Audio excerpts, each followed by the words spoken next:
oerhört intressant kvinnoöde. Mycket dramatiskt. Leonora var dotter till Kristian IV av Danmark. Ska spela Leonora och Kristina i den här pjäsen, uppsättningen. Och vad vet jag om henne? Inte så mycket ännu. Men första intrycket av henne. En stark kvinna med ett stort hjärta. Som levde med sin man och var otroligt lojal honom och sina barn. Både i goda och dåliga tider. Men hon hade någon slags, känns det som, medfödd pondus som kvinna. Och hon var stolt över att vara kvinna. Och hon gifte sig sen med Corfitz Ulfeldt som ansågs vara en äventyrare och senare förrädare. Jag tycker att han är en ganska stor artist, om jag säger min mening. Jag skulle spela Corfitz Ulfeldt, Kristina Leonoras man. Och hon blev trolovad till honom när hon var 9 år gammal. Vilket är lite egendomligt, kan man tycka, nu när man är van vid våra normer. Men giftes bort redan vid 15 års ålder. Det verkar vara en spännande historia det här. Men jag vet inte så mycket om den nu. Men jag ser fram mycket emot att få jobba med den. Han blev ganska sjuk sen och han försatte många människor i konstiga knip, och bland annat då Leonora, sin fru, som höll ihop med honom med hela livet och fick utstå massor med svåra saker för hans skull.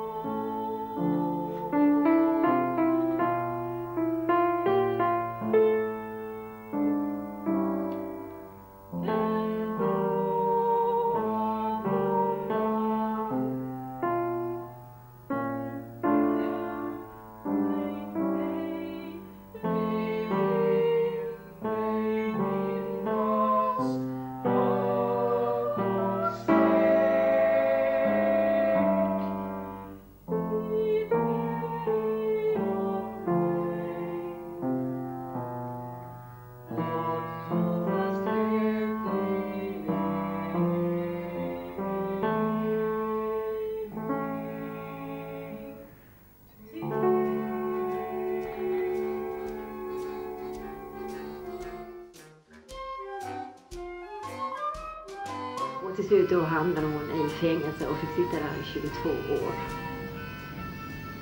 I något som heter Blå tornet i Köpenhamn. Här har vi då den första sidan av Leonora Kristinas Jammers minne. Och det här är alltså avtryck av originalet, så som det såg ut. Den här första är det förtalet, alltså till mina barn, som hon skriver till sina barn. Och bläcket som hon använde, det gjorde hon av, när hon hamnade i detta fängelse alltså då, så fick hon inte ha någonting för man trodde att hon skulle kunna skada sig.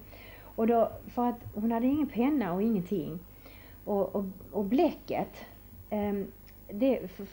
från början, när hon började skriva, hon fick bläck sen, för det blev bättre för henne sen. Men i början så sägs det att hon höll en sked, alltså i solen, i en liten glugg uppe i en fönsterglugg. Och så blev den sotig. Och sen så blandade hon det sotet med öl. Och på så sätt så fick hon liksom någon slags fint bläck så hon kunde skriva. Men det här är alltså ett riktigt mästerverk. Hans Ulfeldt var mycket speciella. De var, man kan säga att de var ett slags artister.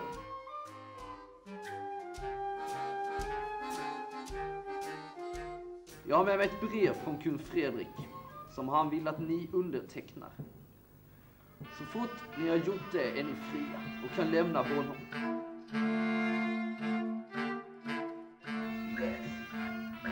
Enväldiga första herre, allra nådigaste herre och kung. Jag träder nu fram i all underdånighet och ödmjukhet och bekänner att jag inte satt mig upp emot Eders Majestät. Jag vill inte anföra något till mitt försvar utan ber allra ödmjukast om förlåtelse på detta.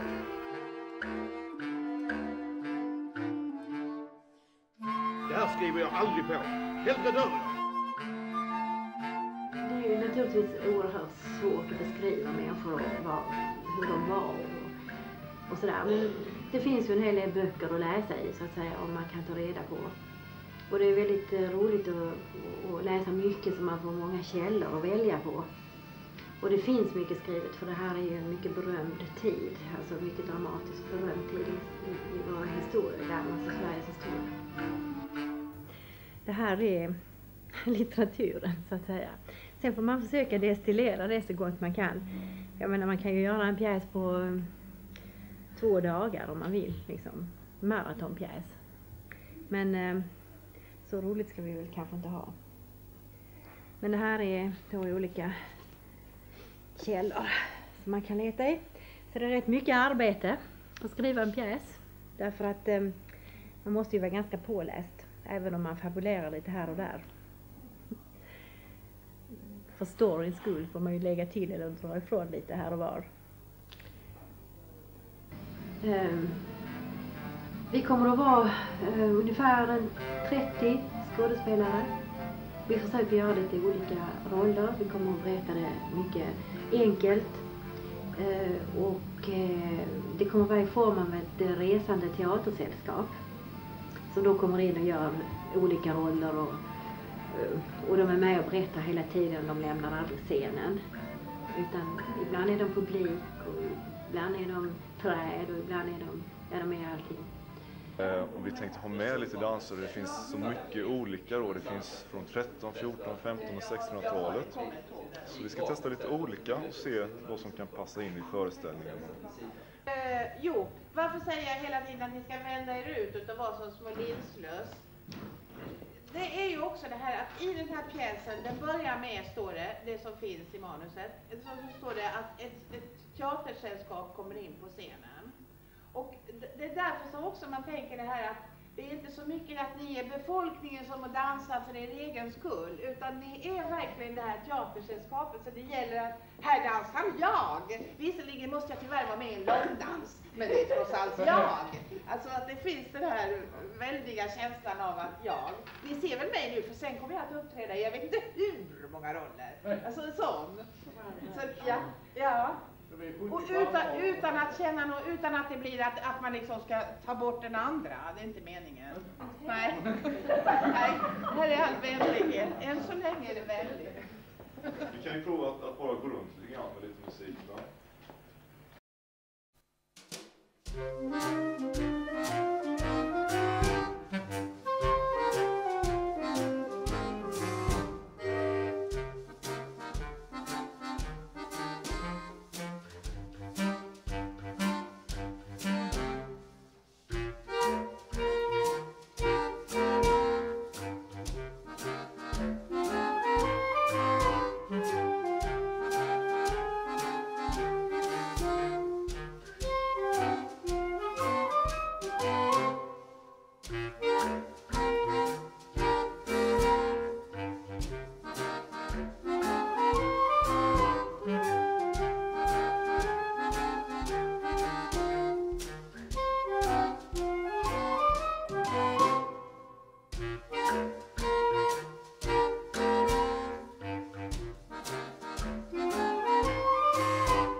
Det finns en som heter Portarna. Det var någon som sa här att man skulle stått i hans position, hörde jag någon som säger.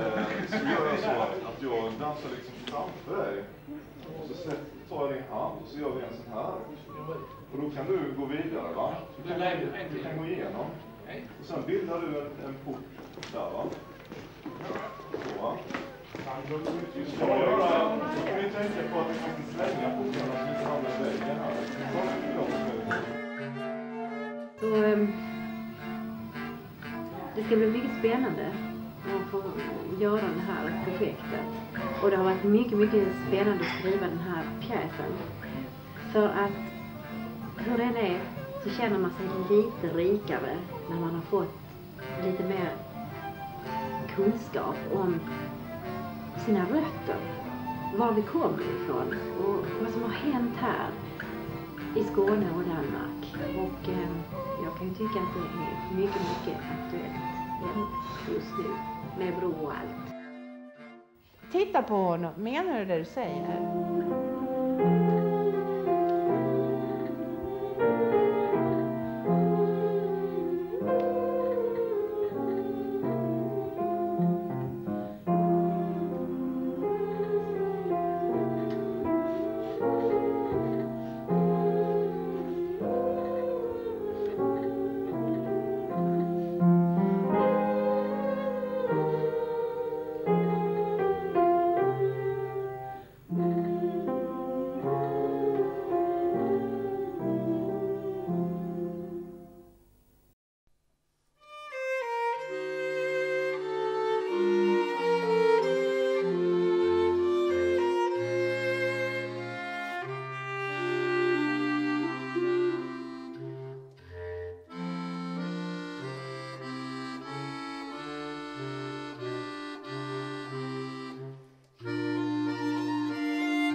Hej!